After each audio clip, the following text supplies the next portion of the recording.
Assalamualaikum warahmatullahi wabarakatuh. Selamat pagi anak-anak sekalian. Apa kabar hari ini? Semoga kita semua dalam keadaan sehat walafiat. Amin amin ya rabbal alamin. Anak-anakku, setelah kemarin kita belajar tema 6 subtema 1 pembelajaran 2. Hari ini kita akan belajar pembelajaran 3-nya. Sudah kalian siapkan bukunya? Ayo siapkan dulu buku paketnya. Anak-anakku sekalian, sebelum belajar, marilah kita sama-sama berdoa kepada Tuhan Yang Maha Esa. Semoga kegiatan kita hari ini diberikan kemudahan oleh Tuhan Yang Maha Esa, sehingga apa yang nanti Bapak jelaskan dapat kalian mengerti. Berdoa dimulai. Berdoa selesai. Baik anak-anak, tujuan pembelajaran hari ini adalah sebagai berikut. Nah, coba kalian perhatikan, ada gambar apa itu? Ya, itu adalah buku. Buku merupakan salah satu media cetak yang menjadi sumber informasi yang paling sering digunakan masyarakat hingga saat ini. Apakah kamu memiliki buku serupa? Ya, buku itu biasanya buku ilmu pengetahuan yang berisi informasi tentang peristiwa alam yang terjadi di sekitar. Selain terdapat teks penjelasan, di dalam buku itu juga terdapat gambar-gambar yang mendukung penjelasan informasi yang diberikan. Gambar-gambar tersebut juga membuat buku itu semakin menarik bagi pembacanya. Perhatikan buku tersebut. Dapatkah kamu menceritakan gambar-gambar apa yang ada di buku itu? Nah, itu adalah gambar matahari. Nah, matahari adalah sumber energi yang tidak pernah habis dan diperlukan oleh seluruh makhluk hidup yang ada di bumi, termasuk masyarakat Indonesia. Manusia dan lingkungan sekitar memerlukan sumber energi panas untuk kelangsungan hidupnya. Matahari sebagai sumber energi panas diperuntukkan bagi semua orang. Bagaimana usaha masyarakat di sekitarmu untuk memenuhi kebutuhan hidupnya? Untuk memenuhi kebutuhan hidupnya, manusia harus berhubungan dengan lingkungannya. Dalam hubungan dengan lingkungannya, ada peristiwa saling mempengaruhi satu dengan yang lain. Matahari adalah sumber kehidupan yang memungkinkan lingkungan manusia berjalan sebagaimana mestinya. Lingkungan manusia terdiri atas lingkungan alam dan juga lingkungan masyarakat. Lingkungan masyarakat, tempat kita tinggal, dipengaruhi oleh kehidupan ekonomi, sosial, dan budaya. Bagaimana manusia berhubungan dengan lingkungan alamnya? Mari kita sama-sama baca buku di halaman 24-25 yang berjudul Manusia dengan Lingkungan Alamnya. Kalian boleh pause video ini sambil membaca masing-masing. Membaca dimulai. Sudah membaca semua ya? Baik, kalau kalian sudah membaca, kalian pasti mengerti hubungan antara manusia dan lingkungan alam.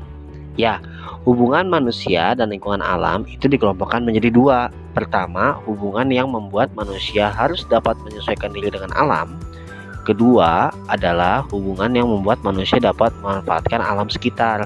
Salah satu cara manusia untuk menyesuaikan diri dengan alam adalah dengan mempelajari peristiwa alam yang ada di lingkungannya. Para petani harus menyesuaikan waktu tanam dan musim hujan agar tanamannya dapat tumbuh dengan baik. Para nelayan memilih waktu untuk berlayar menyesuaikan dengan keadaan cuaca agar terhindar dari bencana dan memperoleh tangkapan ikan yang banyak. Jadi seperti itulah hubungan antara manusia dengan lingkungan alam. Ya, judul bacaan di atas adalah, ayo apa? Ya, pintar. Judulnya adalah Manusia dengan Lingkungan Alam. Kemudian jika kalian suruh mencari kata-kata kuncinya, maka misal paragraf pertama, semua makhluk hidup yang ada di bumi melakukan hubungan dengan sesama makhluk hidup maupun dengan lingkungannya. Lingkungan alam terdiri atas benda mati dan makhluk hidup. Lingkungan alam merupakan sumber penghidupan bagi makhluk hidup karena alam menyediakan semua kebutuhan makhluk hidup. Maka kata kunci dari sini adalah apa? Ya, lingkungan alam, seperti itu. Paham ya? Kalau paragraf 2 juga sama caranya seperti itu, dan paragraf 3 dan seterusnya itu sama caranya. Setelah kita belajar tentang hubungan antara makhluk hidup dan lingkungannya, tentunya kita jadi paham bahwa manusia yang hidup di dalam masyarakat juga memiliki hak yang dilindungi oleh undang-undang. Salah satu hak warga negara Indonesia adalah mendapatkan pendidikan yang layak. Tahukah kamu apa maknanya? Nah, kita adalah warga negara Indonesia. kamu yang lahir dan besar di Indonesia mempunyai hak sebagai warga negara Indonesia. Sebagai seorang siswa pun kamu mempunyai hak-hak yang harus kamu ketahui. Nah, untuk itu marilah kita baca bacaan yang berada di buku paket kalian halaman 32 sampai 33 tentang Konvensi Hak-Hak Anak. Membaca dimulai. Sudah membaca semua ya? Ya, jadi di dunia ini semua manusia itu harus mendapatkan hak-haknya. Hak-hak mereka tidak boleh terabaikan. Oleh karena itu, PBB atau Perserikatan Bangsa-Bangsa itu mensahkan Konvensi Hak-Hak Anak pada tanggal 20 November 1989. Tujuan konvensi ini adalah untuk memberikan perlindungan terhadap anak-anak dan menegakkan hak-hak anak di seluruh dunia. Isinya apa saja? Nah, isinya itu ada 4 golongan, yaitu 1. Hak kelangsungan hidup, 2. Hak perlindungan, 3. Hak tumbuh kembang, 4. Hak berpartisipasi. Jadi itu saja anak-anak hasil dari konvensi PBB yang dituangkan ke dalam 4 golongan hak manusia ya sebagai anak ya. Selanjutnya anak-anak, apa sih hak-hak kalian sebagai seorang siswa? Nah, hak-hak kalian itu menurut peraturan pemerintah nomor 28 tahun 1990 adalah 1. Mendapatkan perlakuan sesuai dengan bakat, minat, dan kemampuannya. 2. Memperoleh pendidikan agama sesuai dengan agama yang dianutnya. 3. Mengikuti program pendidikan yang bersangkutan atas dasar pendidikan berkelanjutan, baik untuk mengembangkan kemampuan diri maupun untuk memperoleh pengakuan tingkat pendidikan tertentu yang telah dibakukan. 4.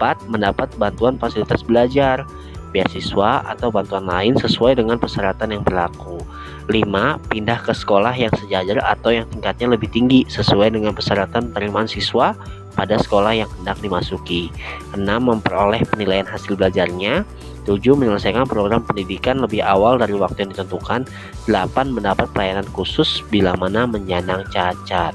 Nah, itu adalah hak-hak kalian sebagai seorang pelajar ya. Jadi selain PBB, kalian juga dilindungi oleh hak-hak kalian sebagai pelajar. Baik, itu saja anak-anak yang dapat Bapak sampaikan. Kesimpulan pembelajaran kita hari ini adalah 1. Kita sudah mempelajari tentang energi panas ya, sebenarnya energi panas matahari. Kemudian tadi juga kita sudah mempelajari hubungan antara makhluk hidup dengan lingkungannya, di mana saling keterkaitan antara makhluk hidup dan lingkungannya.